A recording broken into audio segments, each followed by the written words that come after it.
When I was 12, I lived in a small two-bedroom house with my dad and my stepmom, Andrea.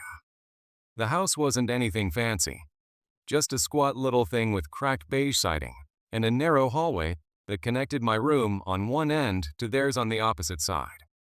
From the living room couch, you could see the hallway perfectly like a stage. My door on the right, their door on the left. A place where silence felt thick, like something was always waiting. My mom lived 2 towns over, and I only saw her every other weekend. She and Dad split when I was 9. He met Andrea a year later. She was okay, nice enough, but always seemed a little fragile. Quiet. Like a whisper could tip her over. Andrea had a sister once. Megan. 8 years old, bright blonde curls, and these huge blue eyes, like skies before a storm. I saw the picture on the fireplace mantel once. Megan with a scraped knee, grinning proudly from a pink bike with sparkly handlebars. She was hit by a drunk driver 3 years before I moved in. Andrea didn't talk about her much, but sometimes I'd catch her staring at the picture, like she was listening to something no one else could hear. It started with glimpses. I'd be in the living room, halfway through a sandwich, when I'd catch a flicker of movement from the hallway.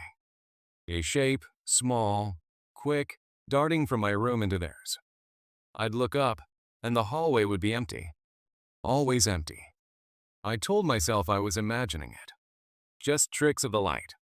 A dream with my eyes open. But then I started noticing things. My closet door cracked open when I was sure I'd shut it. Toys out of place. Socks I'd just folded now flung across the floor.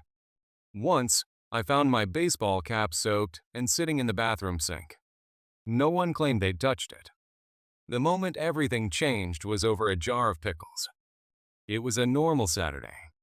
Andrea was out back gardening, Dad at work. I climbed onto the counter to reach a blue box of Chips Ahoy on the top shelf. As I tugged it free, my elbow knocked the jar of pickles next to it. I saw it tip, heard the glass scrape. I froze. I knew it was going to fall. I squeezed my eyes shut, bracing for the crash. But nothing came. I opened one eye. The jar was wobbling, but somehow it hadn't fallen. In fact, it was moving back.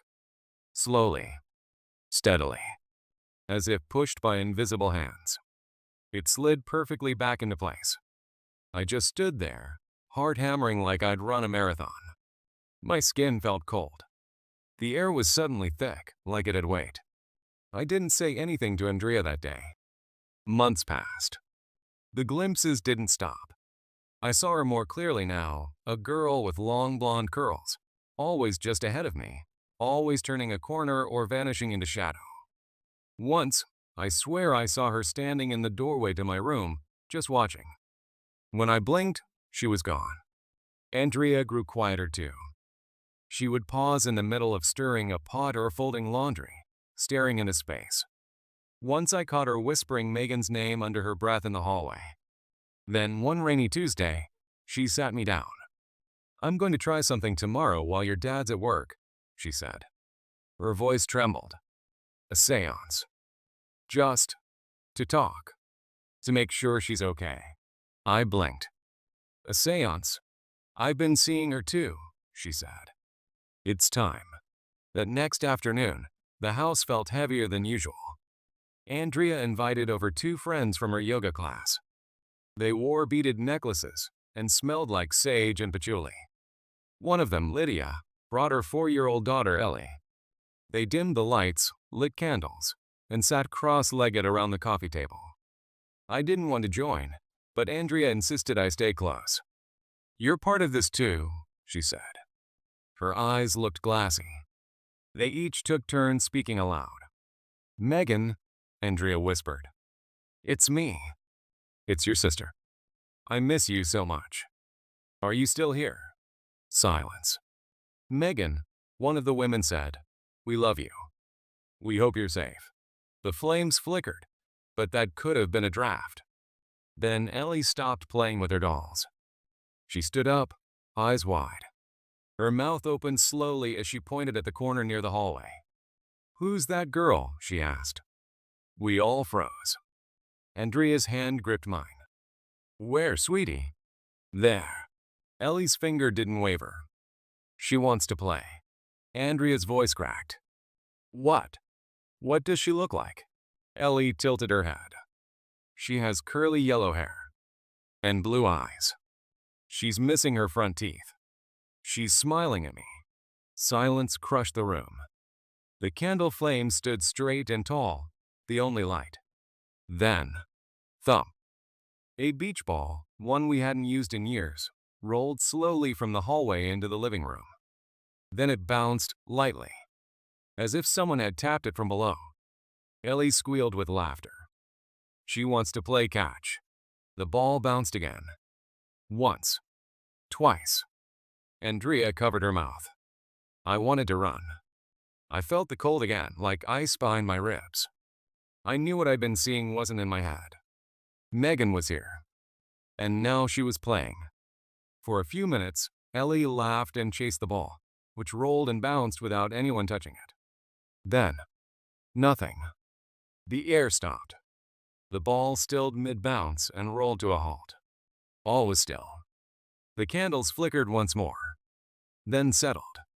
Ellie looked around, confused. Where'd she go? No one spoke. Even Andrea's friends were pale. That night, I barely slept. Every creak of the house felt louder. I kept expecting to see Megan standing at the foot of my bed, those blue eyes staring through me.